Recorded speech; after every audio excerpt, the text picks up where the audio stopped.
नमस्कार, आप देख रहे हैं एवन उत्तराखंड और मैं हूं आपके साथ आयुषी गुप्ता। बुलेटिन की शुरुआत करेंगे इस वक्त की हेडलाइंस के साथ।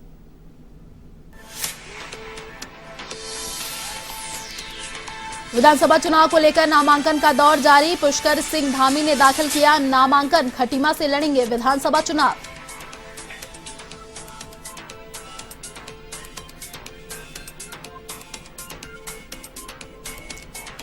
कांग्रेस में बगावत के बाद पार्टी का बड़ा फैसला। हरीश रावत की बदली सीट। अब रामनगर की जगह लालकुआ से लड़ेंगे चुनाव। 5 सीटों पर बदले गए प्रत्याशी।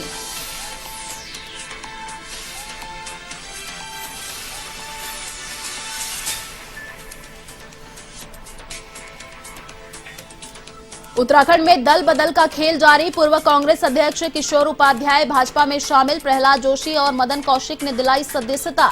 कांग्रेस ने किया था 6 साल के लिए निष्कासित।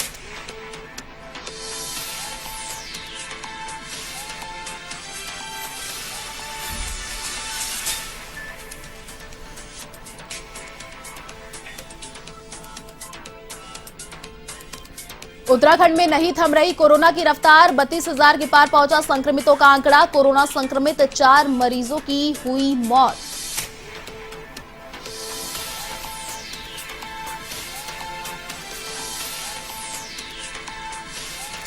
उत्तराखंड में मौसम का येलो अलर्ट जारी। बारिश और बर्फबारी ने बढ़ाई मुश्किल। हिमपात के कारण कई सड़क मार्ग बाधित।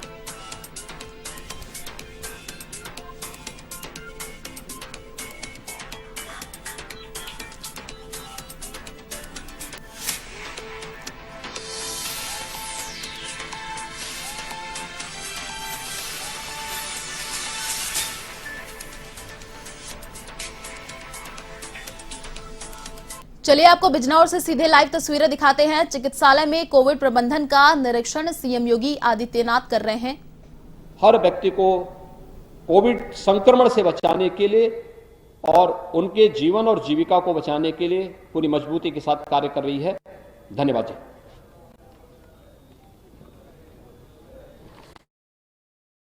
कांग्रेस पूर्व अध्यक्ष किशोर उपाध्याय ने बीजेपी ज्वाइन कर ली है। बीजेपी चुनाव प्रभारी प्रहलाद जोशी और भाजपा प्रदेश अध्यक्ष मदन कौशिक की मौजूदगी में किशोर उपाध्याय ने भाजपा की सदस्यता ली। इससे पहले कांग्रेस ने उन्हें 6 साल के लिए पार्टी से निष्कासित कर दिया था। भाजपा से उनकी नजदीकियों की खबरों के बीच पार्टी ने उन्हें सभी पदों से पिछले दिनों हटा दिया था। वहीं बीजेपी ने टिहरी विधानसभा सीट से किशोर उपाध्याय को प्रत्याशी घोषित किया है।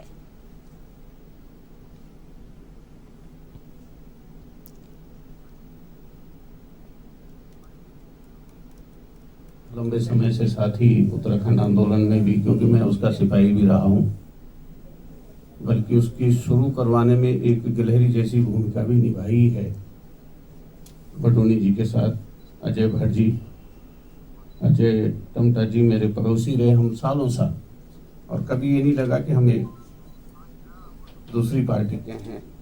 बहुत ही प्यार से हम लोग साथ में रहे। हमारे बड़े भाई बंसल जी जो इसके सारे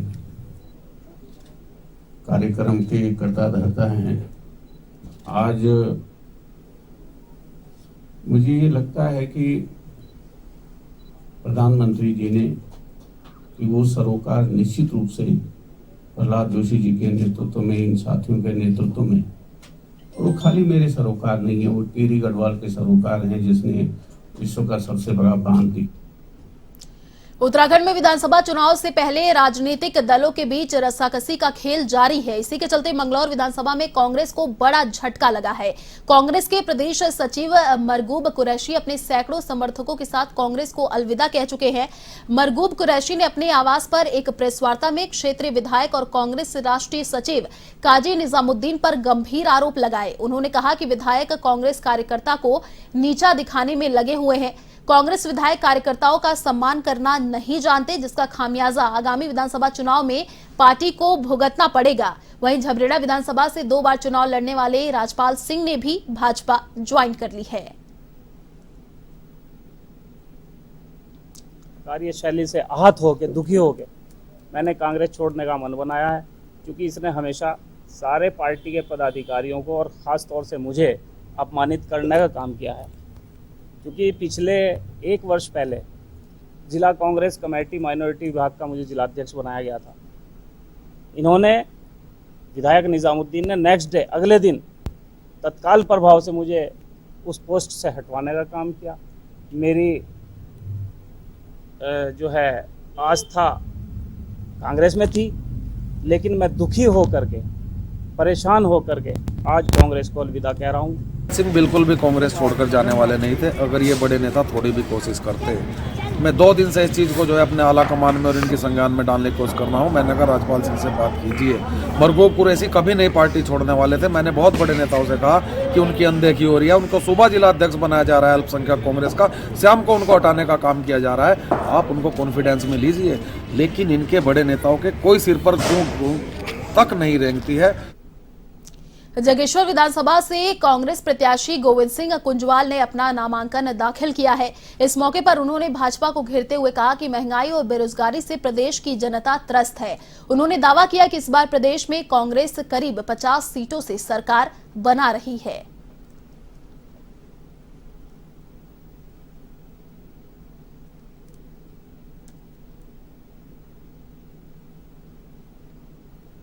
सरकार की जो 5 साल रहे पिछले, उन्होंने जिस तरह से गरीब लोगों को, मध्यम वर्ग के लोगों को परेशान करने का काम किया, चाहे महंगाई हो, चाहे बेरोजगारी हो, विकास चारों तरफ ठप है, और इन तमाम मुद्दों को लेकर के हम चुनाव में जा रहे हैं। इस समय कांग्रेस का पूरे जनता में माहौल है। काशीपुर से भाजपा प्रत्याशी त्रिलोक सिंह चीमा ने चुनाव रिटर्निंग ऑफिसर अभय प्रताप सिंह के समक्ष नामांकन पत्र दाखिल किया।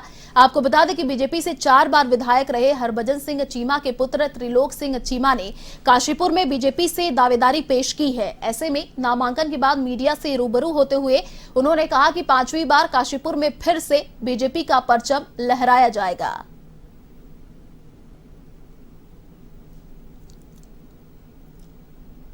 हम लोग जो है अब डोर टू डोर मीटिंग कर रहे हैं और जनता का बहुत प्यार मिल रहा है, बहुत उनका आशीर्वाद मिल रहा है। और जो भारतीय जनता पार्टी का जो वोटर है वो एक आइडियोलॉजी के साथ जुड़ा हुआ है, वो किसी एक इंडिविजुअल के साथ नहीं जुड़ा हुआ। इसीलिए जो है भारतीय जनता पार्टी की जो सीट है वो निश्चय है, क्योंकि भारतीय जनता पार्टी का जो भी वोटर है वो भारतीय जनता पार्टी से कभी हिल नहीं सकता।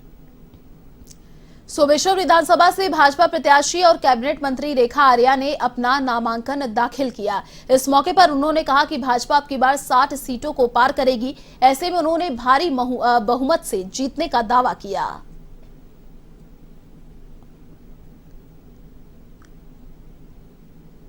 कि हमारी पार्टी ने महिला जनप्रतिनिधि और महिला प्रत्याशी बहुत उतारने का काम किया है।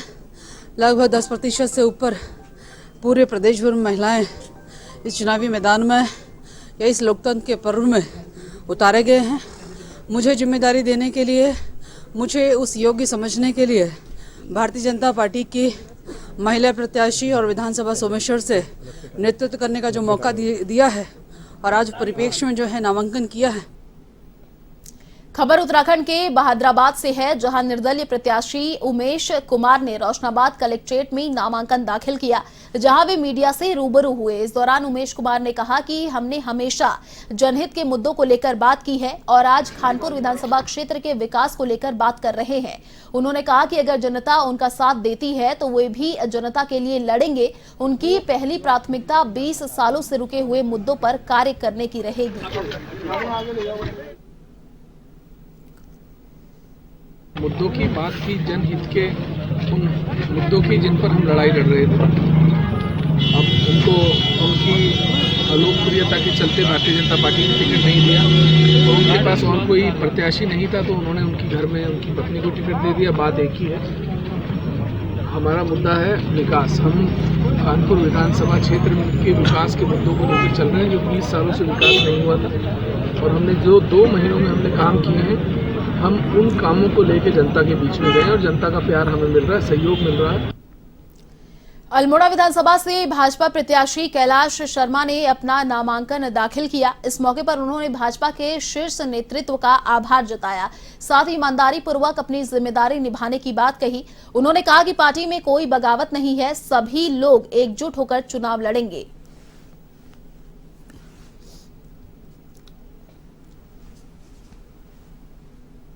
भारतीय जनता पार्टी और अल्मोड़ा विधानसभा की क्षेत्र की जनता के आशीर्वाद को लेकर आज अपना नामांकन करा लिया हूं। मैं आप सबके माध्यम से अपने भारतीय जनता पार्टी के नेतृत्व का आभार व्यक्त करता हूं। भारतीय जनता पार्टी के उस बूथ इकाई से लेकर पन्ना प्रमुख पन्ने टोली के प्रत्येक सदस्य का आभार व्यक्त करता हूं। उनकी कोई नहीं है। भारतीय जनता पार्टी का प्रत्येक कार्यकर्ता, प्रत्येक नेता हमारे देश के यशस्वी प्रधानमंत्री, विश्व के नेता पूजनीय नरेंद्र मोदी जी के कंधे से कंधा मिलाकर चल रहा है।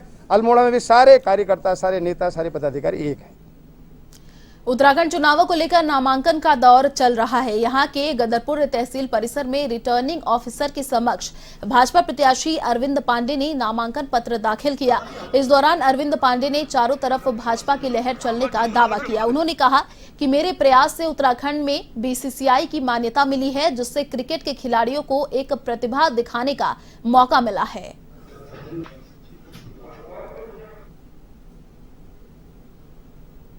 सभी देवी देवताओं का आशीर्वाद लेके, आम जनता, पिता तुल्य बुजुर्गों, नौजवान साथियों, माँ बहन बेटियों का, सभी का आशीर्वाद लेके आज मैंने नॉमिनेशन किया है। और अंदर नॉमिनेशन के वक्त आज हमने शपथ भी लिया है। यह लोकतंत्र में अपने संविधान के तहत यह प्रक्रिया नॉमिनेशन में पहली बार हुई है और शपथ लेते हुए मुझे बहुत खुशी हुई है। और मैं आपको विश्वास दिलाता हूं कि चुनाव के वक्त भी जो हमने शपथ लिया है, हम 100% उत्तराखंड में चुनावी रण पूरी तरह से सज गया है। प्रत्याशी प्रचार की आड़ में आदर्श आचार संहिता की जमकर धज्जियां उड़ा रहे हैं। अब बीजेपी प्रत्याशी राजेश कुमार ने अपने विधानसभा क्षेत्र कुंडेश्वरी में कार्यालय का उद्घाटन किया। इस दौरान उन्होंने नगर में एक रैली का आयोजन किया, जबकि रैली को अनुमति नहीं है। दूसरी ओर कांग्रेस प्रत्याशी यशपाल आर्य नामांकन के दौरान भारी भीड़ के साथ पहुंचे, जिसको लेकर पूर्व कैबिनेट मंत्री यशपाल आर्य को आचार संहिता के उल्लंघन का नोटिस भेज दिया गया है। इसके साथ ही बीएसपी प्रत्याशी विजयपाल जाटव भी इस फेहरिस्त में शामिल हो गए हैं। संज्ञान में आया कि कुंडेश्वरी क्षेत्र साइड वहाँ एक रैली निकाली गई, तो उसमें जो हमारी एफएसटी की टीम है और जो वहाँ के इंस्पेक्टर काशीपुर हैं, दोनों को निर्देशित किया गया कि सख्त कार्रवाई की जाए।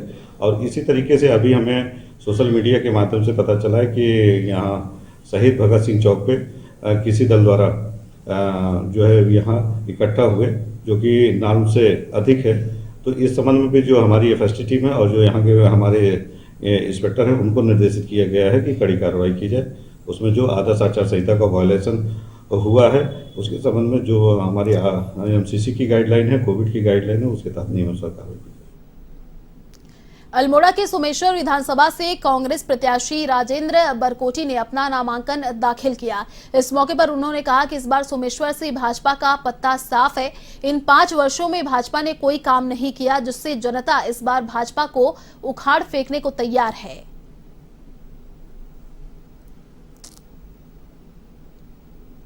कार्यकर्ता और मेरे साथ मेरे वरिष्ठ कांग्रेसी और हम सब के नेता आदरणीय प्रदीप टमटा जी भी मेरे साथ हैं। और हमारे विशेष रूप से विधानसभा सोमेश्वर की जनता जनार्दन निश्चित रूप से कांग्रेस को इस समय जिताना चाहती है और कांग्रेस ही विकास की मुख्य धारा है। और विधानसभा सोमेश्वर हमेशा आपने देखा होगा कि जब जब विकास हुआ है कांग्रेस ही करती है। उत्तराखंड विधानसभा चुनाव में अब कुछ ही दिन बचे हैं। इसको लेकर सभी पार्टियां अपनी अपनी रणनीति पर जोरों शोरों से चुनावी रण तैयार करने में जुटी है। तो वहीं कांग्रेस की विधानसभा चुनाव को लेकर क्या खास तैयारियां हैं, इसको लेकर कांग्रेस प्रवक्ता गौरव वल्लभ से बातचीत की एवन टीवी संवाददाता ज्योति सिंह ने। उत्तराखंड का चुनावी मैदान सज चुका है और कांग्रेस की क्या तैयारियां हैं उत्तराखंड चुनाव को लेकर, इसी पर हमारे साथ खास बातचीत के लिए यहां पर मौजूद हैं कांग्रेस प्रवक्ता गौरव वल्लभ। गौरव वल्लभ जी, बहुत बहुत स्वागत है आपका एवन टीवी पर। क्योंकि चुनावी मैदान पूरी तरीके से तैयार हो चुका है, कांग्रेस की क्या तैयारी है इस रण में उतरने के लिए? देखिए, तैयारियां तो हमने 6 महीने पहले ही चालू कर दी थी और उस तैयारी का एक नमूना आपको दिखाता हूँ।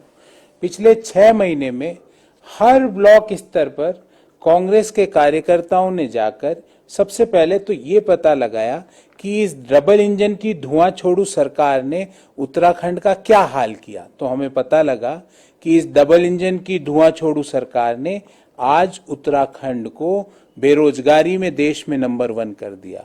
आज महंगाई की दर देश से 30% ज्यादा उत्तराखंड में है। उत्तराखंड में पिछले 5 सालों में जो 3 तिगाड़ा काम बिगाड़ा वाली सरकार चली, पहले वाले मुख्यमंत्री तो चुनाव आने से पहले ही, मैच चालू होने से पहले ही रिटायर्ड हट हो गए, दूसरे वाले मुख्यमंत्री पता नहीं कहाँ हैं, और तीसरे मुख्यमंत्री ने सिर्फ एक ही काम किया, वो खनन को कैसे, इलीगल माइनिंग को कैसे प्रमोट किया जाए, अवैध खनन को कैसे प्रमोट किया जाए, ये तीसरे मुख्यमंत्री ने काम किया। तो हमने जब ये जब 6 महीने पूर्व ये कार्य चालू किया, मैं कुछ तस्वीरें जैसे 100-150 तस्वीरें आपके सामने रखना चाहता हूं कि हर ब्लॉक लेवल पे जाके कांग्रेस कार्यकर्ताओं ने उत्तराखंड के लोगों से ये पूछा कि आपके इश्यूज क्या क्या है। तो पता लगा 3 इश्यूज मेन पता लगे। पहला, उत्तराखंड के लोग बेरोजगारी और पलायन की समस्या से जूझ रहे हैं, और विशेषकर युवा। उत्तराखंड में जब कोरोना के आफत आई तो यहाँ की राज्य सरकार ने ना तो उनको सही समय पर सही दवाई पहुंचाने का काम किया, ना उनके सही इलाज की व्यवस्था की, और नंबर 3 कि उत्तराखंड में महंगाई से लोग त्रस्त है।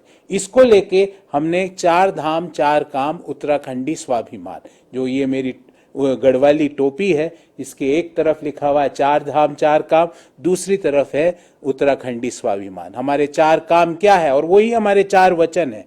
नंबर 1 कि हम उत्तराखंड के 5 लाख परिवारों को 40,000 रुपया प्रति वर्ष देने का संकल्प लेते हैं। हमने हमारे 5 साल के कार्यकाल में 4 लाख युवाओं को रोजगार देने का संकल्प लेते हैं। हम कोई भी हालत में उत्तराखंड में रसोई गैस सिलेंडर के दाम 500 से अधिक नहीं होने देंगे। और चौथा, हर गांव हर द्वार तकनीक के द्वारा हम स्वास्थ्य सुविधा मुहैया कराएंगे। तो ये 4 वचनों के साथ, और ये 4 वचन हमारे दिमाग में इसी तरह है जिस तरह इस टोपी के ऊपर लिखे हुए हैं 4 धाम 4 काम और उत्तराखंडी स्वाभिमान। जिस तरीके से आपने गिनाए कि आपके 4 काम है जो आप सबसे पहले करेंगे, उसमें एक ये भी है कि 500 रुपए सिलेंडर जो है वो कांग्रेस मुहैया करवाएगी। इसी को लेकर जो बीजेपी है उन्होंने कहा है कि ऐसे कैसे इतना सस्ता सिलेंडर, जबकि पूरे देश में इतना सस्ता सिलेंडर नहीं है। देखिए, सिलेंडर के दाम आज देहरादून में है 918 रुपये 50 पैसे। हम जब कहते हैं कि हम 500 के अंदर गैस सिलेंडर के दाम करेंगे, तो प्रति सिलेंडर हम उत्तराखंड की सरकार 418 रुपये 50 पैसे की सब्सिडी देगी। अब ऑन एन एवरेज ये सरकारी डाटा है कि देश में प्रति फैमिली साल में सिलेंडर कंजम्पशन होता है 6.25 सिलेंडर, तो लगभग 2600 रुपये का प्रति परिवार इम्पैक्ट आता है, फिस्कल इम्पैक्ट आता है उत्तराखंड की सरकार पे, जो सालाना होता है लगभग 650-700 करोड़ रुपया, क्योंकि उत्तराखंड में लगभग 24 लाख फैमिलीज हैं। तो क्या 56,000 करोड़ के बजट वाली उत्तराखंड की सरकार 650-700 करोड़ माताओं, बहनों और गृहिणियों के लिए खर्च नहीं कर सकती? क्या उनको ये सुविधा मुहैया नहीं करा सकती? देखिए, उत्तराखंड की जो मौजूदा सरकार है उसकी प्रायोरिटी थी खनन, उसकी प्रायोरिटी थी धर्मनगरी में कुंभ का भ्रष्टाचार करना। हमारी प्रायोरिटी है कि हम किसी भी हालत में सिलेंडर के दाम 500 के ऊपर नहीं जाने देंगे। जो डिफरेंस अमाउंट है वो सरकार स्वयं वहन करेगी। हमारी प्रायोरिटी है कि 5 लाख जो परिवार है उत्तराखंड के, 20 लाख टोटल परिवारों में से 5 लाख, उनको प्रति वर्ष 40,000 रुपए देने का काम कांग्रेस की सरकार करेगी। हमारी प्रायोरिटी है कि हम 4 लाख रोजगार का सृजन करेंगे, और पूरी तैयारी है, हमारे पास पूरी डिटेल है कि किन किन क्षेत्रों में क्या क्या रोजगार उपलब्ध होंगे, उसकी पूरी की पूरी जानकारी हमारे पास है, पूरी तैयारी कर ली गई है। 10 मार्च को मुख्यमंत्री की शपथ लेते ही मुख्यमंत्री के और कैबिनेट के पहले हस्ताक्षर इन 4 वचनों पर होगा। एक आखिरी सवाल आपसे लेना चाहूंगी, जिस तरीके से सभी पार्टियां अपने घोषणा पत्र में तमाम वादे कर रहे हैं, सुप्रीम कोर्ट ने भी उनसे जवाब मांगा कि आखिर ये तमाम घोषणाएं जो हैं वो किस तरीके से पूरी की जाएगी, इसे कैसे देख रहे हैं आप? देखिए, जो मैं आपसे बात कर रहा हूं, ये जो गैस सिलेंडर का जो 500 के अंदर का है, इसका टोटल इफेक्ट उत्तराखंड के बजट का जो टोटल साइज है उसका मात्र 1%। क्या 1% भी हम माताओं बहनों के लिए खर्च नहीं कर सकते? 5 लाख परिवारों को 40,000 रुपए प्रति वर्ष का टोटल इंपैक्ट है 3.5%। क्या हम 3.5% उन लोगों को नहीं दे सकते? 3.5% बजट का उन लोगों के लिए स्पेयर नहीं कर सकते जो बॉटम ऑफ पिरामिड है? हर द्वार हर गांव स्वास्थ्य सुविधा ड्रोन मेडिसिन के द्वारा, ड्रोन डॉक्टर्स के द्वारा, बाइक एम्बुलेंस के द्वारा पहुंचाने का संकल्प नहीं ले सकते? क्या हम 4 लाख रोजगार का सृजन 5 वर्षों में नहीं कर सकते? एक एक डिटेल है। हम रोजगार का सृजन करेंगे मैन्युफैक्चरिंग में और सर्विस इंडस्ट्री में। मैन्युफैक्चरिंग में हमारा फोकस होगा आयुर्वेदिक और फार्मा के क्लस्टर्स। सर्विस इंडस्ट्री में हमारा फोकस होगा टूरिज्म, ट्रैवल, हॉस्पिटलिटी। इतनी अपार संभावनाएं हैं इस भूमि में, पर अनफॉर्चुनेटली पिछली 5 सालों में डबल इंजन की धुआं छोड़ू सरकार ने इस राज्य को प्रथम बना दिया बेरोजगारी में, प्रथम बना दिया महंगाई में और प्रथम बना दिया भ्रष्टाचार में। और मैं आपके चैनल के माध्यम से कहना चाहता हूं कि जिन लोगों ने भी धर्मनगरी कुंभ में भ्रष्टाचार किया है उनको जेल तो जाना पड़ेगा। चलिए, बहुत बहुत धन्यवाद हमसे बातचीत करने के लिए। तो मेरे साथ इस वक्त खास बातचीत के लिए जुड़े हुए थे कांग्रेस प्रवक्ता गौरव वल्लभ, वीडियो जर्नलिस्ट सुनील कुमार के साथ ज्योति सिंह, देहरादून, A1 टीवी। उत्तराखंड में कोरोना की रफ्तार बढ़ती जा रही है। संक्रमितों की संख्या बढ़ने के साथ ही मौत के मामले भी बढ़ रहे हैं।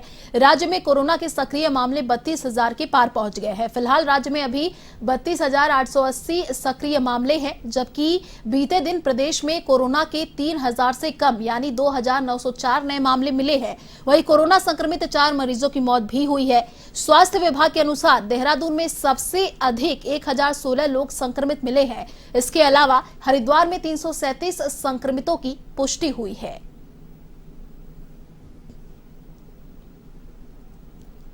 उत्तराखंड में मौसम शुष्क रहने की संभावना है। कहीं कहीं आंशिक बादल छाए रह सकते हैं। साथ ही उत्तराखंड के मैदानी क्षेत्रों जैसे हरिद्वार और उधमसिंह नगर जनपदों में उथला कोहरा छाए रहने की संभावना है। उत्तराखंड राज्य के पर्वतीय क्षेत्रों में कहीं कहीं शीत दिवस की स्थिति को लेकर येलो अलर्ट जारी किया गया है। वहीं गढ़वाल मंडल के पर्वतीय क्षेत्रों में कहीं कहीं पाला पड़ने की संभावना है। आपको बता दें कि जनवरी की शुरुआती से उत्तराखंड समेत आसपास के राज्यों में मौसम का मिजाज बदला है। यहां रुक रुक कर बारिश और हिमपात का दौर जारी है। पश्चिमी विक्षोभ की लगातार सक्रियता और अरब सागर से उठने वाली चक्रवाती हवाएं मौसम के तेवर बदल रही हैं। ऐसे में बारिश और बर्फबारी उत्तराखंड में आफत बन गई है। पहाड़ों में भारी हिमपात के कारण कई सड़क मार्ग बाधित है, जबकि दूरसंचार और बिजली पानी की सेवाएं भी प्रभावित है।